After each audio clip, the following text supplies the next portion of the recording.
நலம் தரும் நல்லார் சித்த மருத்துவமனை இதய நோய், சர்க்கரை நோய், பக்கவாதம், சிறுநீரக பிரச்சனை, தண்டுவடம் மற்றும் மூட்டு பிரச்சனைகளுக்கு மிகச்சிறந்த மருத்துவமனை கிருஷ்ணகிரி, சென்னை மற்றும் மதுரை.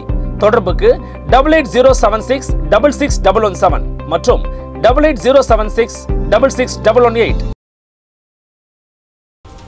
அவர் எந்த நாடுகளுக்கும் அவர் பார்வைக்கு போகிறதுக்கு முன்னாடி சீனா கிட்ட தான் 2017 ஸ்டார்ட் ஆச்சு.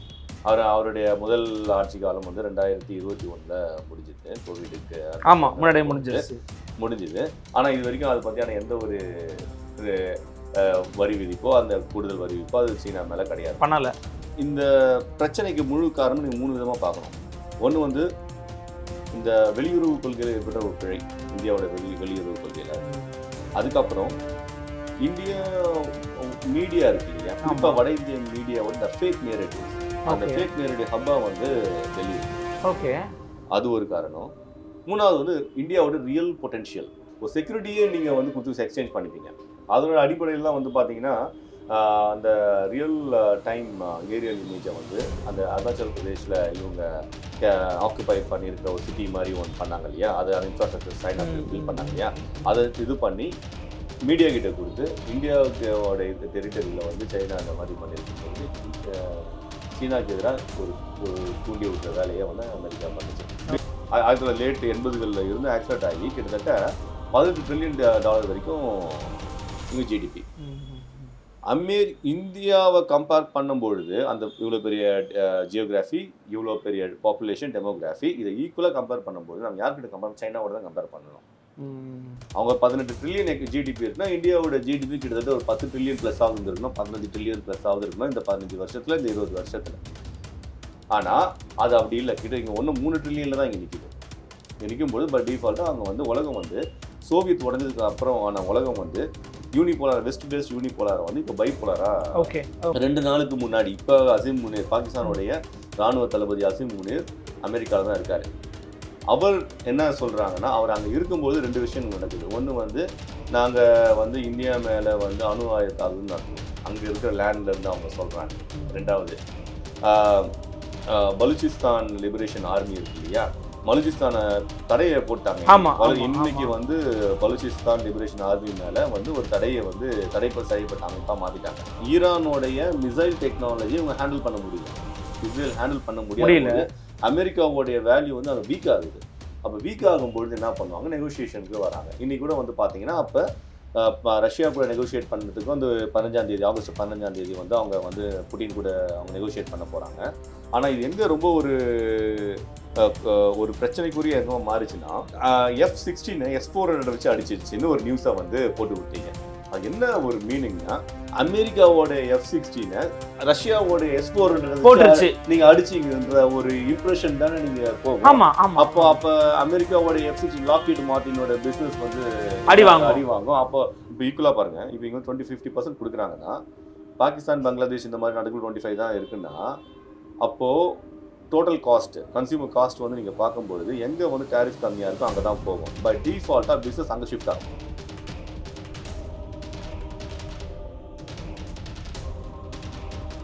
Nemathi Property Management. Contact 7667008999. அன்னை பர்னிச்சர்ஸ், அன்னை திருமண சீர்வரிசை பொருட்கள், டிவி, ஃபிரிட்ஜ், வாஷிங் மெஷின் உள்ளிட்ட 200க்கும் மேற்பட்ட பொருட்கள் அடங்கிய திருமண சீர்வரிசை ரூபாய் 99,000 மட்டுமே. தமிழகம் முழுவதும் இலவச டோர் டெலிவரி. தொடர்புக்கு 7550144440 9345044044. ஃபோர்த் ஸ்டேட் தமிழ் நேயர்களுக்கு அருள்மொழிவர்மனின் அன்பார்ந்த வணக்கங்கள். இது உங்கள் ஃபோர்த் ஸ்டேட் தமிழ் வழங்கும் பெருதனும் பெருதுகள் நிகழ்ச்சி. இன்றைக்கு நம்முடைய நிகழ்ச்சியினுடைய சிறப்பு விருந்தினராக இணைந்திருக்கிறார் தமிழர் ஆய்வுக்கூடத்தினுடைய புவிசார் அரசியல் வல்லுநர் மரியாதைக்குரிய திரு அருண்குமார் அவர்கள். வணக்கம். எப்படி இருக்கீங்க? ரொம்ப நலமா இருக்கேன். இணையத்தின் வாயிலாக நீங்கள் அமெரிக்காவில் இருக்கிற போது உங்கள்கிட்ட தொடர்ச்சியாக வந்து பேட்டிகள் எடுத்திருந்தோம். இந்தியாவுக்கு வந்திருக்கிறீங்க, அதுவும் தமிழ்நாட்டுக்கு வந்திருக்கிறீங்க. ரொம்ப மனமார்ந்த வாழ்த்துக்கள் மற்றும் நன்றி. இன்னைக்கு சூழல் வந்து பார்த்தோம் அப்படின்னா, சர்வதேச அளவிலையும் சரி, இந்திய அளவிலையும் சரி, பேசப்படும் பொருளாக மாறி இருக்கிறது அமெரிக்காவினுடைய இந்தியா மீதான வரி விதிப்பு அப்படிங்கிறது.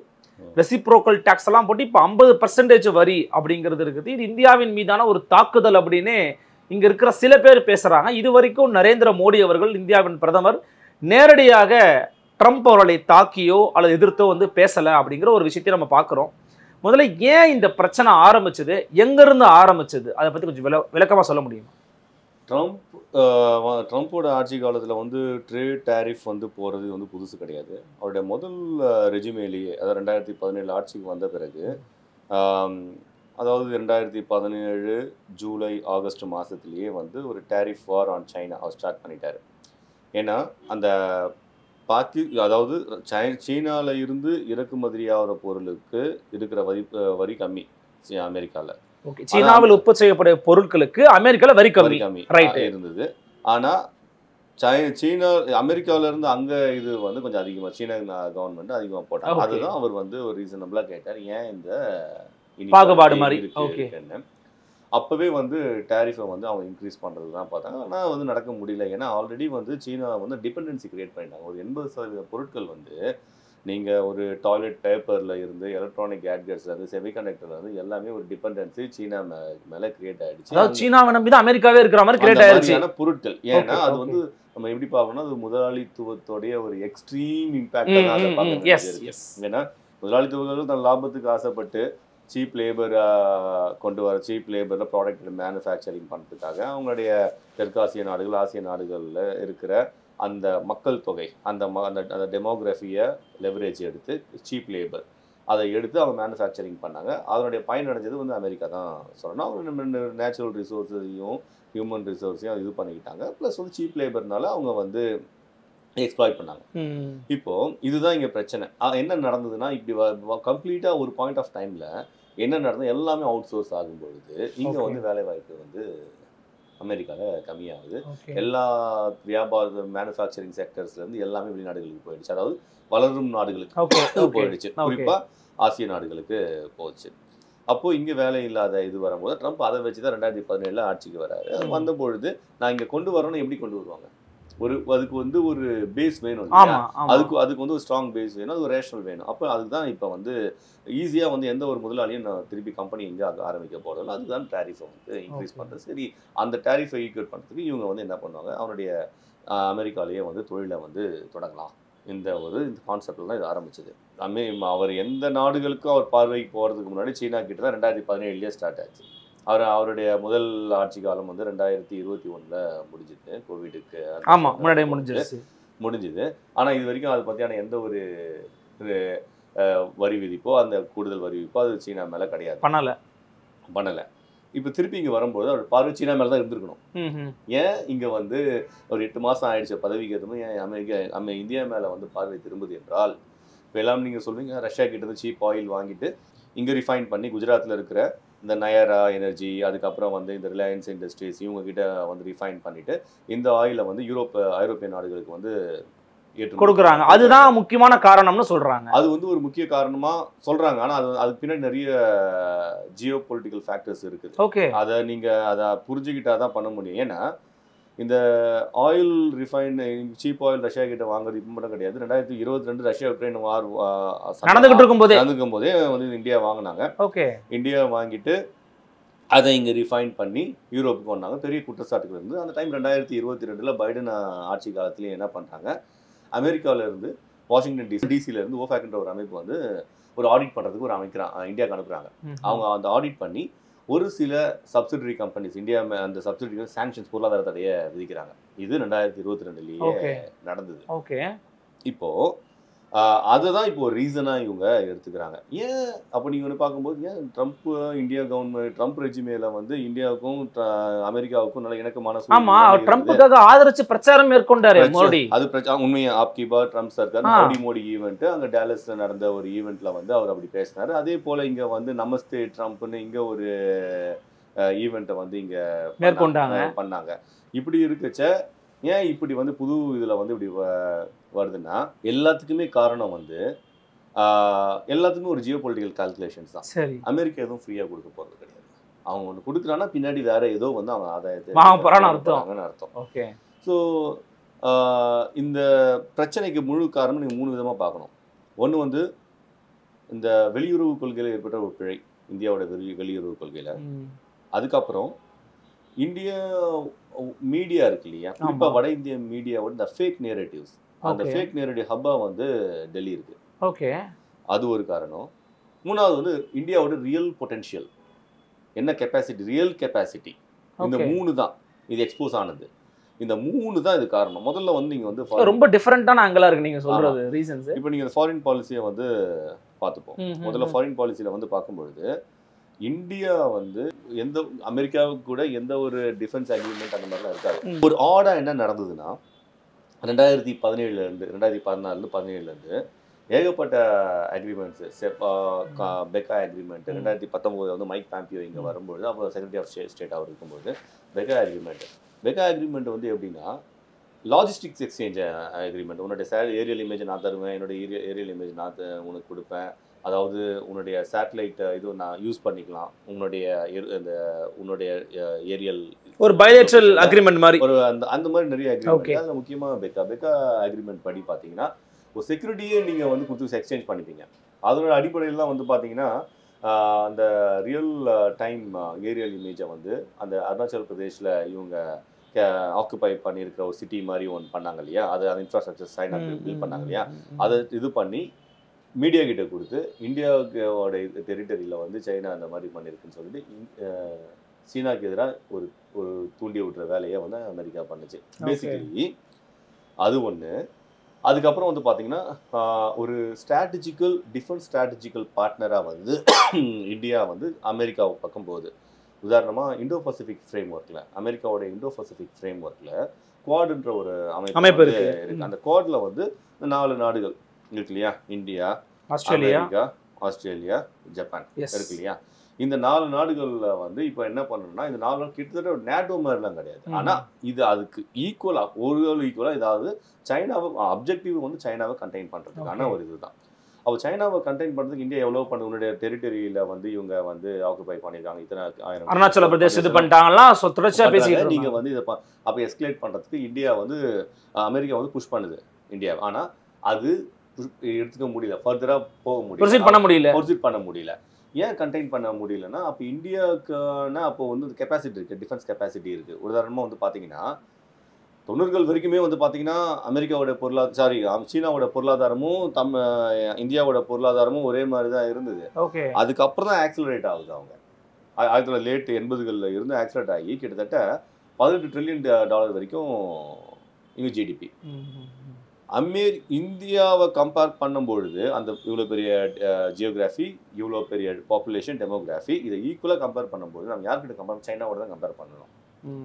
அவங்க 18 ட்ரில்லியன் ஜிடிபி இருக்குன்னா இந்தியாவோட ஜிடிபி கிட்டத்தட்ட ஒரு 10 ட்ரில்லியன் ப்ளஸ் ஆகுது இருக்கணும், 15 ட்ரில்லியன் ப்ளஸ் ஆகுது இருக்கணும் இந்த 15 வருஷத்தில், இந்த 20 வருஷத்தில். ஆனால் அது அப்படி இல்லை, கிட்ட இங்கே 3 ட்ரில்லியனில் தான் இங்கே நிற்குது. இங்கே நிற்கும்போது பை டிஃபால்ட்டாக அவங்க வந்து உலகம் வந்து சோவியத் உடஞ்சதுக்கு அப்புறம் ஆன உலகம் வந்து யூனிபோலார், வெஸ்ட் பேஸ்ட் யூனிபோலார் வந்து இப்போ பைபோலாரா இருக்கு. ஸோ அப்போ இவங்களுக்கு வந்து அமெரிக்காவுக்கு வந்து ஒரு நிர்பந்தம் இருக்கு, சைனாவை கண்டெயின் பண்ண வேண்டிய அவசியம் தேவை இருக்கு அவங்களுக்கு. அது இந்தியா வச்சு பண்ண நினைக்கிறாங்க, இந்தியா வச்சு பண்ண. ஏன்னா இந்தியா வந்து ஒரு கிளைம், அவங்க என்ன கிளைம் பண்ணிக்கிறாங்க, ஒரு ரீஜனல் சூப்பர் பவர் அதான் கிளைம் பண்ணிக்கிறாங்க. அது பை டிஃபால்ட்டாக அதனால ஒரு குவாட்ன்ற ஒரு பேக்ட் அதுக்கு வந்து அதனால தான் இதெல்லாம் இந்த பேக்ட்லாம் போகாமல் இருந்தால் இவ்வளோ பிரச்சனைகள் வந்திருக்காது. ஓகே, இப்போ எப்போ ஒரு சைடு எடுக்க ஆரம்பிக்கும் பொழுது இப்போ எல்லாரும் நீங்கள் பார்த்துருப்பீங்க அந்த 7-8 வருஷமா இந்தியா வந்து அமெரிக்கா ரொம்ப க்ளோஸாக இருக்காங்க, ரொம்ப க்ளோஸாக வந்த மாதிரி இருந்தது. இது சீனாவுக்கும் ஒரு பாயிண்ட் ஆஃப் பிடிக்கல, இது வந்து பிடிக்கல, ரஷ்யாவுக்கும் பிடிக்கல. சில அப்பப்போ வந்து அவங்களுடைய இந்த ஸ்புட்னிக் இந்த மாதிரி ஆர்டிகல்லாம் ரஷ்யாவோட ஆர்டிகல்ஸ்லாம் அது பார்த்தீங்கன்னா இந்தியாவுக்கு எதிரான ஒரு இதெல்லாம் வந்து இருந்தது.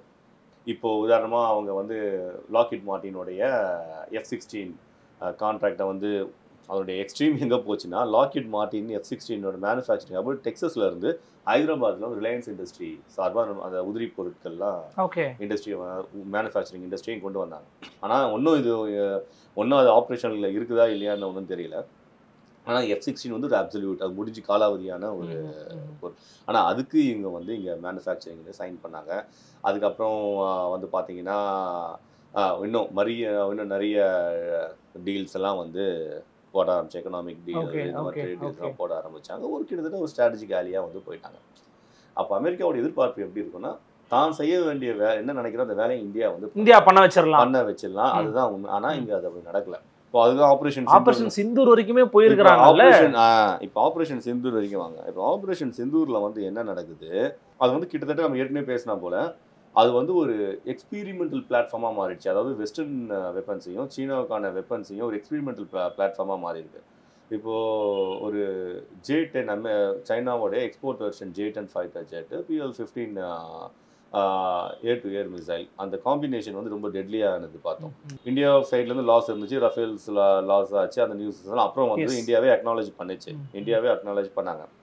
அப்படி இருக்கும் பொழுது இங்கே தான் வந்து பாகிஸ்தானோடைய ஏர் சுப்பீரியாரிட்டி வந்து ப்ரூவ் ஆகுது. அப்போ பாகிஸ்தான் வந்து பை டிஃபால்ட்டாக இது ஒரு சின்ன நாடு, இந்தியா மாதிரியான பெரிய நாடு கிடையாது, பொருளாதாரத்திலேயே வந்து அந்த மாதிரி நாடு. இப்போ அந்த நாடு வந்து அதனோட இந்த ஏரியல் டிஃபென்ஸில் இவ்வளோ இருக்காங்கன்னு சொல்லும் பொழுது அப்போ அவங்க நெகோஷியேட் பண்ணுற இடத்துல வராங்க. ஒரு ரீஜனல் சூப்பர் பவராக பாகிஸ்தான் வந்து மாறிட்டு வர ஒரு ஸ்பேஸ் வந்து ஆப்ரேஷன் சிந்தூர் கிட்ட கொடுத்துருக்கு. உதாரணமாக இது எனக்கு போர் அந்த ஆப்ரேஷன் சிந்தூர் எஸ்கலேஷன் முடிஞ்ச பிறகு IMF கூட இந்தியா மறுப்பு தெரிவித்தவங்க கூட $2 பில்லியன் வந்து பாகிஸ்தானுக்கு IMF கொடுத்தாங்க. ஃபுல்லாக IMFலேருந்து லோன் வாங்குறது எல்லாமே ஈஸியாக கிடையாது. எல்லாமே வந்து வெஸ்டர்ன் கண்ட்ரீஸோட அப்ரூவல் இல்லாமல் போகாது. அதுவும் இந்த சிச்சுவேஷனில் ப்ரெஷர் இந்தியாவில் கொடுக்க முடியக்கூடிய நிலையிலையுமே கூட இப்படி தான் பண்ணுறாங்க. நீங்கள் சீக்வன்ஸாக எல்லா ஈவெண்ட்ஸையும் நீங்கள் வந்து சேர்த்து பாருங்க. அந்த நடந்த ரெண்டு வாரத்துக்குள்ள என்ன நடக்குதுன்னா, Asian Development Bank major stakeholder Japan வந்து கீ ஸ்ட்ராட்டஜிக்கல் பார்ட்னர் யாரு, அமெரிக்கா கூட. சரியா, ஏஷியன் டெவலப்மெண்ட் பேங்க் வந்து ஒரு $1.5 பில்லியன் வந்து கடன் கொடுக்குறாங்க. இது நடக்குதா? இது நடந்த பிறகு வித்தின் மந்த்ல வந்து அப்போ கொஞ்ச நாள்லயே வந்து ஒரு மாசத்துலயே ஈரானும் இஸ்ரேலோட கிளாஷ் நடக்குது. அந்த இடத்துல வந்து இப்போ 15 வருஷம் கழிச்சு பாகிஸ்தான் வந்து ஐநா பாதுகாப்பு கவுன்சிலில் நான் பெர்மனன்ட் மெம்பராக ஒரு ரொட்டேஷன் பேசிஸில் வராங்க. இப்போ அவங்க இருக்காங்க. இந்த 2 வருஷம் டேர்மில் வந்து இவங்க இருக்காங்க. இந்த டேர்மில் வந்து பார்த்தீங்கன்னா செக்யூரிட்டி கவுன்சிலில் வந்து பாகிஸ்தானுக்கு ஒரு முக்கிய பொறுப்பு வருது. என்னென்னா ஆன்டி டெரரிசம் சேர், அதுக்கும் ஈரானுடைய பீஸ் நெகோஷியேட்டிங் சேருக்கும் பாகிஸ்தான் தான் சீஃபாக இருக்குது. அதை நியமிக்கிறது யாரு? அது நியமிக்கிறது செக்யூரிட்டி கவுன்சிலில் நீங்கள் நியமிக்கிறது தான் யார் 5 பர்மனன்ட் நாடுகள் இருக்கு இல்லையா? அதில் 5 நாடுகளில் 2 நாடுகளை தவிர சைனா ரஷ்யாவை தவிர இருந்தது UK, பிரான்ஸு, அமெரிக்கா. இந்த 3 நாடுகளுடைய ஒத்துழைப்பு இருந்ததும் வரும். அது ஏன் அவங்க வராங்கன்னா, பாகிஸ்தான் வந்து ஒரு சீனாவோடைய நம்பகத்தன்மையை அதிகம் பெற்று அவங்களோட சீனாவோடைய ஆயுதங்களை வேற எந்த நாடுகளும் பயன்படுத்தாமல் இருந்த நிலையில இவங்க வந்து அவங்களுடைய அந்த ஏர் சுப்பீரியாரிட்டி வெப்பன்ஸை வந்து யூஸ் பண்ணுறாங்க. ஃபைட்டர் ஜெட்லேருந்து மிசைல்ஸ் டெக்னாலஜிலேருந்து அவங்க எக்ஸ்பெரிமெண்ட் பண்ணுறாங்க. அப்போ அதனால் அவங்களுடைய குட் புக்கில் இருக்கிறாங்க. சரிங்களா? அது மட்டும் இல்லாமல் இம்ரான்கான் காலத்தில் வந்து CPEC சைனா பாகிஸ்தான் எக்கனாமிக் காரிடர்லேயும் வந்து இந்த கல்ஃப் இந்த நம்மளுடைய இந்த ஸ்ட்ரைட் இருக்கு இல்லையா, மலாக்கா ஸ்ட்ரைட்டை பைபாஸ் பண்ணி மேலே அந்த பைப்லைனில் இவங்களுடைய சபார் போர்ட் ஈரான்ல இருக்குது, குவார்டர்ல இருக்கு. இங்கேருந்து ஆயிலை வந்து பாகிஸ்தான் வழியா கில்ஜித் பாலிஸ்தான் வழியா அவங்களுடைய ஆயில் டிரான்ஸ்போர்ட்டேஷன் அந்த ப்ராஜெக்டும் வந்து ரொம்ப பவர்ஃபுல்லான ப்ராஜெக்ட் அது. இப்படி போகும்பொழுது இந்தியா கண்டெயின் பண்ணல. ஏன்னா இந்த ரூட் வந்து எங்கே போகுதுன்னா, மேலே இருக்கிற இந்தியாவுடைய காஷ்மீரில் இருக்கிற நார்த் வெஸ்ட் பகுதியில் கில்ஜித் பாலிஸ்தான் பகுதி. அதை இந்தியா எப்படி சொல்லுவாங்கன்னா பாகிஸ்தான் ஆக்குபைடு காஷ்மீர்வாங்க. அவங்க என்ன சொல்லுவாங்க, இந்தியா ஆக்குபைடு காஷ்மீர்னுவாங்க. ஆனால் அந்த ட்ரேட் ரூட்ல போடும்போது இந்தியா அதை கண்டெயின் பண்ண முடியல. அப்போ இல்ல முடிஞ்சும் தவறிடுச்சா இல்ல முடியலையா? அது உங்களுக்கு கெப்பாசிட்டி இருந்தா பண்ணணும் இல்லையா? ஸோ அதுக்கு தான் ஆப்ரேஷன் சிந்தூர் வந்திருக்கு. இப்போ ஆப்ரேஷன் சிந்தூர்ல வரும்போது நீங்க எல்லாம் கவனிச்சு பாருங்க, இந்த இந்த மாதிரியான இன்சிடென்ட் வந்து காஷ்மீர்ல நடந்த பிறகு இந்தியா இது பண்ணும்போது என்ன பண்ணாங்க, காஷ்மீரை நம்ம பாகிஸ்தான் ஆக்குபைடு காஷ்மீரை வந்து நம்ம கேப்சர் பண்ணோம் தானே சொன்னாங்க. அதுதான் நேரடிவ் ஒரு 2 வாரம் பண்ணாங்க. ஆனா அது நடக்கல. ஏன் நடக்கலன்னா, அதுக்கு முன்னாடி 2 நாள்ல இங்க பிரச்சனை வந்து எக்ஸ்போஸ் ஆயிடுச்சு இல்லையா? இந்தியாவுடைய டிஃபென்ஸ் இது வந்து நீங்க ரஃபேல்லாம் வந்து நீங்க போன பிறகு வந்து இவங்களுடைய இந்த ரியாலிட்டி தெரிய ஆரம்பிச்சிருச்சு. இந்தியாவோட டிஃபென்ஸ் ரியாலிட்டி வந்து தெரிய ஆரம்பிக்கும் பொழுது இந்த இதுவும் வந்து டீஎஸ்கலேட் ஆகுது. அதுல வந்து அமெரிக்காவோட மீடியேஷன் இருக்குன்னு அவங்க கிளைம் பண்ணிக்கிறாங்க, இவங்க இல்லைன்னு இவங்க கிளைம் பண்ணிக்கிறாங்க. பட் வந்து நின்றுடுச்சு, போர் நின்றுடுச்சு. இப்போ இதை அப்போ ஒன்னா நீங்க பார்க்கும்போது பார்த்தீங்கன்னா, அப்போ வெஸ்டோடைய மேற்கத்திய நாடுகளுடைய ஆயுத பலத்தை விட சீனாவுடைய ஆயுத பலம் ஸ்ட்ராங்கா இருக்குன்ற ஒரு இதுதான் இன்விசிபிளா ஒரு விஷயத்தை மறைமுகமா தெரிய ஆரம்பிக்குது. அப்போ தெரிய ஆரம்பிக்கும் பொழுது அப்போ ஒரு சூப்பர் பவருக்கான ஒரு ரீஜனல் பவருக்கான ஒரு ஸ்டேட்டஸில் பாகிஸ்தான் வரும்போது அந்த எப்பவுமே உலகம் வந்து யூனிபோலார்லேருந்து பைபோலராகவோ மல்டிபோலராக வரும்போது யாருக்கு கெப்பாசிட்டி இருக்கோ அந்த ஹெஜ்மோனிக்கல் பவர் அவங்க தான் போய் டீல் வலியதுதான் உயிர் பிழைக்குன்ற மாதிரி அந்த மாதிரி தான் நடக்கும். இங்கே அதான் நடக்குது. அப்போ சீனா கிட்ட வந்து போகிறத தடுக்கிறதுக்காக பாகிஸ்தானை வந்து தான் பக்கம் இழுக்கிறதுக்காக அமெரிக்கா பண்ணுறது. ஓகே, இந்த நிலைமையில தான் வந்து பார்த்தீங்கன்னா பாகிஸ்தான் தனக்கு சாதகமான வேலைகளை சில பண்ண ஆரம்பிச்சுக்கிறாங்க. உதாரணமாக இப்போ 2 நாளுக்கு முன்னாடி இப்போ அசீம் முனீர், பாகிஸ்தானுடைய இராணுவ தளபதி அசீம் முனீர் அமெரிக்காவில் தான் இருக்கார். அவர் என்ன சொல்கிறாங்கன்னா, அவர் அங்கே இருக்கும்போது 2 விஷயங்கள் நடக்குது. ஒன்று வந்து நாங்கள் வந்து இந்தியா மேலே வந்து அணு ஆயுத தாக்குதல் நடத்துவோம், அங்கே இருக்கிற லேண்ட்லேருந்து அவங்க சொல்கிறாங்க. ரெண்டாவது பலுச்சிஸ்தான் லிபரேஷன் ஆர்மி இருக்கு இல்லையா, பலுச்சிஸ்தானை தடையை போட்டாங்க. இன்னைக்கு வந்து பலுச்சிஸ்தான் லிபரேஷன் ஆர்மி மேலே வந்து ஒரு தடையை வந்து தடை செய்யப்பட்ட அமைப்பாக மாற்றிட்டாங்க. ஆனால் இந்தியாவுடைய மீடியாவில் ஓப்பனாகவே என்ன பண்ணியிருக்காங்க, பலுச்சிஸ்தான் நம்ம ஆதரிக்கணும், இந்தியா ஆதரிக்குது. இது வந்து நம்ம சொல்லலை, இந்தியாவுடைய வட இந்திய ஊடகங்களே அக்னாலேஜ் பண்ணுறாங்க. இங்கே இருக்க தமிழ்நாட்டில் இருக்கிற சில மேஜர் யூடியூபர்ஸ், அவங்க மேஜராக எக்ஸ் மேஜராக இருக்கிறவங்க யூடியூபராக இருக்கிறவங்களாம் இப்போ சொல்கிறாங்க பலுச்சிஸ்தான் நம்ம பண்ணுவோன்னு. அப்போ தடை விதிச்சது ஆகும்பொழுது தடை விதித்ததுக்கு ஆதரவாக இருக்கிற ஒரு நாடும் அந்த பிரச்சனைகளில் வந்து ஒரு செகண்டரி சாங்ஷன்ஸில் மாட்டோம். புரியுதுங்களா? செகண்டரி சாங்ஷன்ஸ்ன்றது வந்து இன்னைக்கு நீங்கள் வந்து பிஎல்ஏ பலுச்சிஸ்தான் லிபரேஷன் ஆர்மியை தடை விதிச்சிங்கன்னா, அப்போ தடை விதிச்சதுக்கு ஆதாரமாக இருக்கிற இங்கே இருக்கிற பேசுகிறவங்களாம் இருக்காங்க இல்லையா, இந்தியாவில் பல மேஜருங்களாம் பேசியிருக்காங்க. முக்கியமாக இந்த இந்தியாவோட வட இந்திய இன்டர்வியூஸ்லாம் கொடுத்துருக்காங்க, நம்ம ஆதரிக்கிறோம், அதை பண்ணுறோன்னு. அப்போ இதுவே ஒரு எவிடென்ஸாக கொண்டு போய் நாளைக்கு ஒரு பெரிய பிரச்சனைகள் வந்து வரதுக்கு வாய்ப்பு இருக்குது செகண்டரி சாங்ஷன்ஸ் மூலமா. ட்ரம்ப் இது வரைக்கும் சொல்லலை. ஆனால் இது என்ன சொல்கிறாருன்னா, இதை வந்து இந்த ஒரு டீலுக்கு வந்து ஒத்து வரலன்னா நாங்கள் வந்து செகண்டரி சாங்ஷன்ஸ்க்கு போவோன்றார். அப்போ செகண்டரி சாங்ஷன்ஸ் போகும்பொழுது இந்த பிரச்சனைகள்லாம் வந்து வரும். செகண்டரி சாங்ஷன்ஸ் போனால் இந்த மாதிரியான பிரச்சனைகள்லாம் வந்து மாற்ற இதில் இருக்கும். அப்போ பாகிஸ்தான் அவங்களுக்கு தேவையானது எல்லாமே சாதிச்சிருக்கிறாங்க. அப்போ எப்படி சாதிக்க முடியும்? அப்போ அவங்க வந்து இதில் வந்து அப்பர் ஹேண்ட் இருக்கும்போது தான் சாதிக்க முடியும். அப்போ இந்தியா எதுவுமே சாதிக்கும் போது இப்போ கிளியராக தெரியுது ஆப்ரேஷன் சிந்தூர் வந்து எந்த மாதிரியான ஒரு இம்பேக்டை வந்து கிரியேட் பண்ணியிருக்குன்னு. அதே போல் ஈரான் இஸ்ரேல் கிளாஷ்லேயும் இதுதான் நடந்தது. ஓகே, அப்போது ஈரானோடைய மிசைல் டெக்னாலஜி இவங்க ஹேண்டில் பண்ண முடியல, இஸ்ரேல் ஹேண்டில் பண்ண முடியல. அமெரிக்காவோடைய வேல்யூ வந்து அது வீக் ஆகுது. அப்போ வீக் ஆகும்பொழுது என்ன பண்ணுவாங்க, நெகோசியேஷனுக்கு வராங்க. இன்னைக்கு கூட வந்து பார்த்தீங்கன்னா அப்போ ரஷ்யா கூட நெகோஷியேட் பண்ணுறதுக்கு வந்து 15ஆம் தேதி ஆகஸ்ட் 15ஆம் தேதி வந்து அவங்க வந்து புட்டின் கூட அவங்க நெகோஷியேட் பண்ண போகிறாங்க. சீனா கூடயும் வந்து நெகோஷியேட் பண்ணுற யூஎஸ் வந்து பண்ண போகிறது இருக்குது. இது ஏன் காட்டுதுன்னா, அப்போ இந்த இடத்துல வீக் ஆகிற ஒரு சுச்சுவேஷனில் இருக்கும் பொழுது யாரெல்லாம் வந்து அப்பர் ஹேண்டில் இருக்காங்களோ அவங்களெல்லாம் கூப்பிட்டு நெகோஷியேட் பண்ணுற ஒரு வேலையில் தான் வந்து அவங்க அமெரிக்கன் கவர்மெண்ட் இருக்குது. ஆனால் இந்தியா பக்கம் ஏன் இருக்குன்னா, அப்போ இந்தியா வந்து அந்த நெகோஷியேட் பண்ணுற அந்த கெப்பாசிட்டி இல்லை. அப்போ நமக்கு அந்த பவர் இல்லாதனால நம்ம அண்டர் எஸ்டிமேட் பண்ணுறாங்க. அந்த பவர் இல்லாத அண்டர் எஸ்டிமேட் பண்ணுறாங்க, அவ்வளோதான். அப்போ என்ன நடக்கும்னா, ஒன்று ரஷ்யன் ஆயிலை வாங்காத, சரிங்களா, ஒன்று. ரெண்டாவது என்னுடைய வெப்பன்ஸை நீ வாங்க, F-35 F-16 தான் போட்டிருக்கோம், F-35 வாங்க. மற்றபடி இந்த ஏற்கனவே போட்ட இந்த பெக்கா அக்ரிமெண்ட் படி அந்த வச்சுக்கிட்டு என்னுடைய இதெல்லாம் வாங்கு, என்னுடைய பொருள்லாம் வாங்கிக்கும். இந்த மாதிரியான இது நெகோஷியேட்டில் தான் இவங்க போய் இது முடியும். இது அதை தான் ட்ரம்ப்பை வந்து எதிர்பார்ப்பார். ஓகே, இப்போ ட்ரம்ப் வந்து ஒரு பக்கம் இப்படி பேசிக்கிட்டு இருந்தாலுமே கூட இந்தியாவுடைய பிரதமர் மோடி அவர்கள் நேரடியாக ஏன் ட்ரம்ப்பை எதிர்த்து எதுவும் அறிக்கைகளோட ஒரு குரலையை எழுப்பாமல் இருக்கிறாரு? இன்னொரு முக்கியமான விஷயம் என்ன அப்படின்னா, இந்திய மக்களுடைய கோடிக்கணக்கான மக்களோட எரிசக்தி பாதுகாப்பு தான் எனக்கு முக்கியம் அப்படிங்கிறாருல, அதுவே மறைமுக பதிலடி தான் ட்ரம்ப் அவர்களுக்கு மோடி கொடுத்துருக்கிறாருன்னு சொல்றாங்க. உங்க பார்வை என்ன? நான் வந்து ஒரு ஐவாஷம் தான் பார்க்குறேன். ஏன்னா நீங்கள் இந்தியாவோடைய மக்களுக்கான பெனிஃபிட்டாக நீங்கள் பார்த்தீங்கன்னா, அந்த ஆயிலை வந்து நீங்கள் இங்கே ரிஃபைன் பண்ணி மக்களுக்கு சீப்பாக தானே கொடுத்துருக்குறோம். உங்களுக்கு பெட்ரோல் விலை வந்து இந்தியாவில் குறைஞ்சிதா?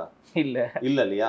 அப்போ அது ஒரு வியாபாரிகளுக்கான ஒரு இதுவாக, அப்போ இங்கே வந்து மக்களை கன்வின்ஸ் பண்ணுறதுக்கான ஒரு ஸ்டேட்மெண்ட்டாக தான் இதை பார்க்க முடியுமே தவிர, ஆனால் அவங்களுக்கும் தெரியும் அப்போ வந்து இதனால் இவங்களுக்கும் மக்களுக்கு இதுவாக இல்லாமல் ஒரு சில குஜராத்திகள் சார்ந்த ஒரு பனியா குரூப்லுக்கெல்லாம் அவங்களுடைய ப்ராஃபிட்டுக்கு தான் அதை வந்து ப்ராஃபிட்டுக்காக தான் அது இந்த என்டையர் ரஷ்யன் ஆயில் டிரான்சாக்ஷன் இதனால தான் நடக்குதுன்னு அவங்களுக்கும் தெரியும்.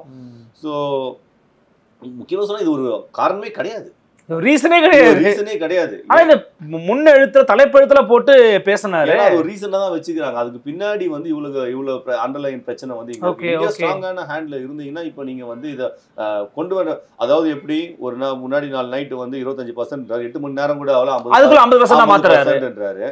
சரிங்களா? அதுக்கு இது கண்டினியூஸ் ஆச்சுன்னா ஒண்ணு நான் வந்து செகண்டரி சாங்ஷன்ஸ் போடுவேன்றாங்க. இதெல்லாம் வந்து என்ன காட்டுதுன்னா இந்தியாவுடைய வீக்னஸை வந்து காட்டுதுங்க. இதுதான் பிரச்சனை. இது வந்து அப்ப என்னன்னா இந்த ஒட்டுமொத்தமான இந்தியாவுடைய வெளியுறவு கொள்கை வந்து ஒரு கொலாப்ஸ் ஆன இதுவாக தான் நம்ம பார்க்கணும். இது ஒரு ரீசனா சொன்னேன். ரெண்டு அடுத்து வந்து இந்தியாவுடைய அந்த ரியல் கெப்பாசிட்டி பொட்டன்ஷியல்ஸ் டிஃபென்ஸ் பொட்டன்ஷியல்ஸா வந்து அதுவும் பார்த்துருவீங்க.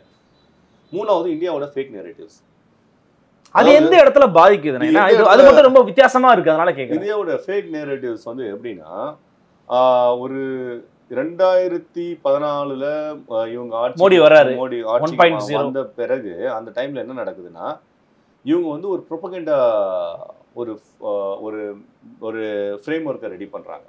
அதாவது அந்த ஃப்ரேம் ஒர்க் எப்படின்னா வெறும் இஸ்லாமோபிக் அடிப்படையில் தான் செயல்படும். அது ஃபாரின் மற்ற நாடுகளுடைய உதாரணம் முக்கியமா யூரோப்பிய நாடுகளையும் அமெரிக்காவுடைய ஃபாரின் பாலிசியில இன்ஃப்ளூயன்ஸ் பண்ற அளவுக்கான ஒரு நெரேட்டிவ்ஸ்.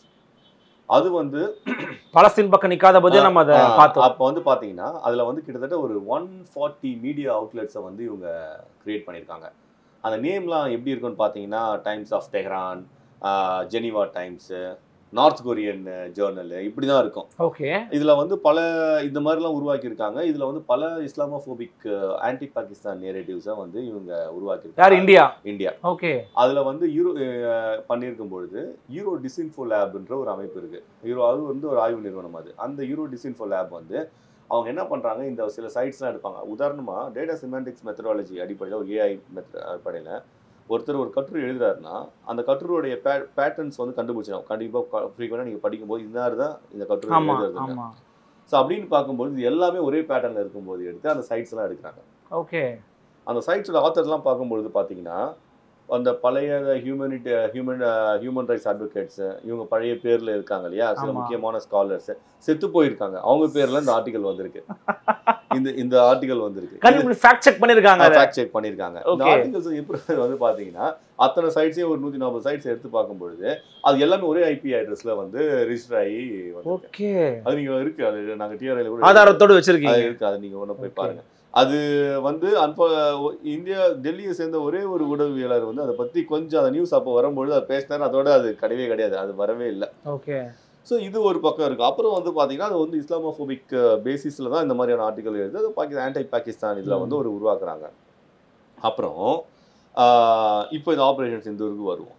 சார், இந்த ஆப்ரேஷன் சிந்தூர் நார்மலா ஒரு டிஃபென்ஸ் ஒரு வார் ஜோன்ல ஒன்று இருக்கும்பொழுது அது ரொம்ப முக்கியமான பொறுப்பு இருக்கு. ஏன்னா நீங்க வந்து இண்டிஜினியஸ் உங்களுடைய ப்ராடக்ட்டை அங்க யூஸ் பண்ணல, எல்லாமே வந்து ப்ரொக்யூர் பண்ணது வேற நாடுகள்ல இருந்து ப்ரொக்யூர் பண்ணது. நீங்க அதுவும் வந்து ரைவலரி நாடுகள்ல இருந்துலாம் ப்ரொக்யூர் பண்ணிருக்கீங்க. ஒரு ப்ராடக்ட் அமெரிக்கால இருந்து, ஒரு ப்ராடக்ட் பிரான்ஸ்ல இருந்து, ஒரு ரஷ்யால இருந்து இப்படிலாம் வாங்கி, ரஷ்யா வச்சுக்கோங்களேன், இதெல்லாம் வாங்கியிருக்கீங்க. S-400 அவங்க கிட்ட இருந்து வாங்கியிருக்கீங்க. அதுக்கப்புறம் ரஃபேல் இவங்க இருந்து வாங்கியிருக்கீங்க. இதெல்லாம் வந்து ரைவல் நாடுகள். இதெல்லாம் வந்து நீங்க வாங்கும்பொழுது ரொம்ப கேர்ஃபுல்லா உங்களுடைய மீடியா வந்து ஹேண்டில் பண்ணணும். இங்க என்ன நடந்ததுன்னா நல்லா நீங்க பார்த்துருப்பீங்க, ஒரு நாளைக்கு எழுந்தா பாகிஸ்தான் இருக்குமோ இருக்காதோ, கராச்சி இருக்குமோ பிடிச்சிட்டாங்க, அதை கேப்சர் பண்ணி அழிஞ்சிச்சுன்னு ஒரு நியூஸ் எல்லாம் வந்து ரெடி பண்ணிக்கலாம். சரி, அது கூட பரவாயில்ல, நீங்க உங்க இது. ஆனா இது எங்க ரொம்ப ஒரு பிரச்சனைக்குரிய எங்க மாறிச்சுன்னா F-16 S-400 வச்சு அடிச்சிருச்சுன்னு ஒரு நியூஸை வந்து போட்டு விட்டீங்க. அது என்ன ஒரு மீனிங்னா அமெரிக்காவோட F-16 ரஷ்யாவோட S-400 நீங்க அடிச்சீங்கன்ற ஒரு இம்ப்ரெஷன் தானே நீங்க போகும். அப்ப அமெரிக்காவோட F-16 லாக்ஹீட் மார்டினோட பிசினஸ் வந்து அடி வாங்கும். அப்போ அமெரிக்காவோட டிஃபென்ஸ் கெப்பாசிட்டியை டிஃபென்ஸ் கிரெடிபிலிட்டியை வந்து அது பண்ணுது இல்லையா. இதெல்லாம் வந்து இது இன்டர்நேஷனல் டிப்ளமேட்டிக்கான ஒரு சேலஞ்சஸை வந்து நுணுக்கமா பார்ப்பாங்க. இது இன்னொரு பக்கம் ஃபிளிப் சைட், பாகிஸ்தானோட சைடு வந்து பாத்தீங்கன்னா அவங்களுடைய வந்து ஒரு ஏர் டிஃபென்ஸ் ஸ்டாஃப் அவர் என்ன சொல்றாருன்னா ரொம்ப டிப்ளமேட்டிக்காக ஹேண்டில் பண்ணாங்க. ரொம்ப கரெக்டாக மீடியாவுக்கு என்ன கொடுக்கணுமோ அதை மட்டும் தான் கொடுத்து. ரஃபேல் நல்ல ஜெட்டு தான், ஃபைட்டர் ஜெட்டு தான், ஆனால் அதை யூஸ் பண்ணுறதும் முக்கியமான ஒரு விஷயம்னு சொல்லி பண்ணும்பொழுது அப்போ கரெக்டாக பிரெஞ்சு ப்ராடக்ட்டை அண்டர் எஸ்டிமேட் பண்ணாம ஒரு டிப்ளமேட்டிக்கா வந்து ஹேண்டில் பண்றாங்க. Okay. ஆனா இங்க அப்படி கிடையாது. இங்க இது இப்படி ஹேண்டில் பண்ணாததுனால ஒரு வெறுப்பு ஒன்று வந்துடும் இல்லையா? இந்த டிஸ்இன்ஃபோ வந்து ஒரு அன்கண்ட்ரோல்டா இருக்கிற ஒரு மீடியாவுடைய அந்த ஃப்ரேம் ஒர்க் வந்து எப்படி ஃபாரின் பாலிசி எப்படி ஸ்க்ரூ பண்ணதுதான் நம்ம இங்க வந்து புரிஞ்சுக்க வேண்டியது இங்க புரிஞ்சுக்க வேண்டியதா இருக்கு. அப்போ ஒட்டுமொத்த டோட்டல் மெஸ்ஸா தான் இங்க வந்து பார்க்க வேண்டியது இருக்கு. இதுல நீங்க சொன்ன மாதிரி இப்போ ஆபரேஷன் சிந்தூர் வரைக்குமே வந்து நமக்கான சில எதிர்வினைகள் நம்மளுடைய பொட்டன்ஷியல் அவங்க வந்து எஸ்டிமேட் பண்ணிட்டாங்க, அதனால தான் பண்றாங்கன்றீங்க, பண்ணிட்டு இருக்கிறாங்க. இப்போ இந்த வரி விதிப்பினால் ஏற்படக்கூடிய தாக்கங்கள் என்ன, இது போன்ற பாதிப்புகள் ஏற்படும் இந்தியாவுடைய வணிகத்துக்கோ அல்லது புவிசார் பொருளாதார அளவில் எப்படிப்பட்ட பாதிப்புகள் ஏற்படுத்தும்? இப்போ இந்தியாவில இருந்து எக்ஸ்போர்ட் ஆகிற ப்ராடக்ட்ஸ்லாம் வந்து பாத்தீங்கன்னா ஃபார்மசூட்டிக்கல் ப்ராடக்ட்ஸ் ரொம்ப அதிகம். அதுக்கப்புறம் அமெரிக்காவுக்கு அதுக்கப்புறம் இந்த சாஃப்ட்வேர் ப்ராடக்ட்ஸ் வந்து எக்ஸ்போர்ட் ஆகுது. அதுக்கப்புறம் வந்து பார்த்தீங்கன்னா சில ஆக்ரோ ப்ராடக்ட்ஸ் வந்து எக்ஸ்போர்ட் ஆகுது. ஃபார்மசூட்டிக்கல் ப்ராடக்ட்ஸ் வந்து எக்ஸ்போர்ட் ஆகுது. டெக்ஸ்டைல் ப்ராடக்ட்ஸ் எக்ஸ்போர்ட் ஆகுது. கன்சிடரபிள் ஆஃப் அமௌண்ட் இப்போ வந்து வியட்நாம் அப்படின்னு ஷிஃப்ட் ஆயிடுச்சுன்னு வச்சுங்களேன். ஆனால் பட் ஸ்டில் இங்கேருந்து போகுது. இப்போ இந்த டேரிஃப் வந்து அதிகமாகும்போது என்ன நடக்கும்னா, இப்போ ஈக்குவலாக பாருங்க, இப்போ இங்கே 20-50% கொடுக்குறாங்கன்னா பாகிஸ்தான் பங்களாதேஷ் இந்த மாதிரி நாடுகள் 25 தான் இருக்குன்னா, அப்போது டோட்டல் காஸ்ட் கன்சியூமர் காஸ்ட் வந்து நீங்கள் பார்க்கும்பொழுது எங்கே வந்து டேரிஃப் கம்மியாக இருக்கோ அங்கே தான் போகும். பை டிஃபால்ட்டாக பிஸ்னஸ் அங்கே ஷிஃப்ட் ஆகும். இங்கே இருக்க பிஸ்னஸ் ஆப்பர்ச்சுனிட்டி போகும். ஐடி செக்டருக்கும் அதே தான். இப்போ ஐடி செக்டரில் என்ன நடக்குது, இன்னைக்கு வந்து ஐடி வந்து இந்தியா வந்து பெரிய ஒரு ஐடி செக்டர் உதவாங்குமா? ஐடி செக்டர் கண்டிப்பாக. ஏன்னா நீங்கள் சாஃப்ட்வேர்ஸ் அவ்வளோ எக்ஸ்போர்ட் பண்ணுறீங்க இல்லையா இங்கேருந்து. முழுக்க இந்தியாவுடைய பார்த்தீங்கன்னா யூஎஸ் பேஸ்டுக்கான கம்பெனிக்காக தான் இங்கேருந்து சாஃப்ட்வேர்ஸ் போகுது. நான் யூஎஸ் கம்மி தான். ஓகே. யூஎஸோடைய யுனைடெட் ஸ்டேட்ஸ் அத்தனை சாஃப்ட்வேர்ஸ்க்கு இங்கேருந்து தான் போகுது. அப்போது அந்த பிஸ்னஸ் அடி வாங்கும் நாளைக்கு. அப்போ இங்கே இருக்கிற கம்பெனிங்க வந்து என்ன பண்ணுன்னா வேறு எங்கன்னா டேக்ஸ் கம்மியாக இருக்கிற இடத்துல ஷிஃப்ட் பண்ணுறது. இந்த காஸ்ட் கட்டிங் எங்கே ஆகும்? அப்போ நான் ஒரு கம்பெனி யூஸ் நடத்துகிறேன், இந்தியாவிலேருந்து ஒரு சாஃப்ட்வேர் வாங்குறேன், சீப் லேபர் இருக்குது, நீங்கள் ரெடி பண்ணி தரீங்க, வாங்குறேன், 50% போடும்போது அந்த டேரிஃப் என் மேலே தான் விடும். அப்போ நான் டிஃபால்ட்டாக என்ன பண்ணுவேன், ஆல்டர்னேட்டிவ் லொகேஷனுக்கு தான் போவேன். இப்போ இந்தியா தவிர வேறு ஏதாவது ஸ்டேட் ஒரு நாடுக்கு போகலாம். இப்போ ஃபிலிப்பைன் ஒரு ஸ்ட்ராட்டஜிக்கல், இல்லை சவுத் கொரியாக்கோ, பக்கத்தில் வந்து பாகிஸ்தானுக்கோ பங்களாதேஷ்க்கோ இந்த மாதிரியான ஒரு இடத்துக்கு தான் போக வேண்டிய நிலைமை இருக்குது. அப்போ இங்கே வந்து ஒரு ஐடி உதாரணமாக ஐடியை வச்சு தான் ஒரு இன்டைரக்ட் எக்கானமி வந்து இங்கே நிறைய ரன் ஆகுது. ஆமாம், அது ரியல் எஸ்டேட்டில் இருந்து இந்த ஃபுட் ரெஸ்டாரண்ட் இண்டஸ்ட்ரியில இருந்து எல்லாமே ஐடி தான் ஒரு மேஜர் ஸ்டேக் ஹோல்டராக இங்கே நாங்கள் பார்க்க வேண்டியது இருக்கு. ஏன்னா ஐடி வந்த பிறகு தான் ஓரளவுக்கு வந்து பார்த்தீங்கன்னா மற்ற இண்டஸ்ட்ரியும் வந்து அப்போ இங்கே வந்து இதை நம்ம 50%க்கு போடுற டேக்ஸ் போடுற மாதிரி தான் இங்கே ஒரு பெரிய இம்பாக்ட் வந்து ஏற்படுத்தும். கண்டிப்பாக ஏற்படுத்தும். அது வேலை இழப்புகளை நோக்கி நகர்ந்துடும். அப்போ இல்லையா? அது மட்டும் இல்லை, இந்த இடம் வந்து ரொம்ப குரூஷியலான டைம். வெறும் டேரிஃப் மட்டும் இங்கே பிரச்சனை இல்லை. ஆல்ரெடி ஏஐயோட இன்ஃப்ளூயன்ஸ்னால நிறைய வந்து இப்போ 10 பேர் செய்ய வேண்டிய வேலையை வந்து ஒரு 2 பேர் ஒருத்தர் வந்து முடிச்சிடலாம். அப்போ இப்படி இருக்கும்பொழுது ஆல்ரெடி வந்து நிறைய இப்போ வந்து பார்த்தீங்கன்னா இந்தியாவில் இருக்க நிறைய Tier 1 கம்பெனிஸ் எல்லாமே இப்போ பாஸ்ட் அவுட் ஸ்டூடெண்ட்ஸ் தான் எடுத்திருக்காங்க. ஆனால் ஆஃபர் லெட்டர் கொடுத்த ஸ்டூடெண்ட்ஸ்க்கு இன்னும் ஆன்போர்டு பண்ணாமல் இருக்காங்க. ஓகே. அந்த சினாரியோஸ் தான் நிறைய Tier 1 கம்பெனிஸ்லாம். அப்படி இருக்கும்போது அதுக்கு ஏன்னா அப்போ திருப்பி இங்கே 50% வந்து டேரிஃப் போடும்பொழுது டெஃபினெட்லி இது வந்து பெரிய பொருளாதாரத்தில் இம்பாக்ட் பண்ணும். அதே நேரத்தில் அமெரிக்காவுக்கு வந்து மற்ற நாட்கள் மேலேயும் இவங்க வந்து டேரிஃபை போட்டிருக்காங்க. அந்த சுமையும் அமெரிக்காவுக்கு மேலே விழும், ரைட்டுங்களா? ஆனால் என்ன நடக்கணும், ஒரு பாயிண்ட் ஆஃப் டைமில் அந்த அவுட் சோர்ஸ் பண்ண ஜாபை manufacturing sectors, considerable manufacturing sector வந்து பேக் டு த யூஎஸ்க்கு வரும். அப்போ அங்கே இருக்கிற வந்து ஜாப் எக்கானமி வரும். பட் இது ரொம்ப ஒரு சேலஞ்சிங்கான சுச்சுவேஷன் தான் அமெரிக்காவும்.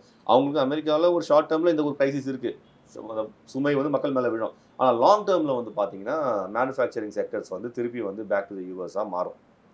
இந்த சைடு வந்து பார்த்தீங்கன்னா இது வரைக்கும் அந்த குளோபலைசேஷன் அவுட் சோர்சிங்கில் வந்து நம்ம பார்த்த அந்த பொருளாதாரம் அது வந்து சஸ்டைனபிள் பொருளாதாரமாக இல்லாமல் போகிறதுக்கான அந்த புரிய வேண்டிய சூழல் இப்போ இருக்கு பாருங்க.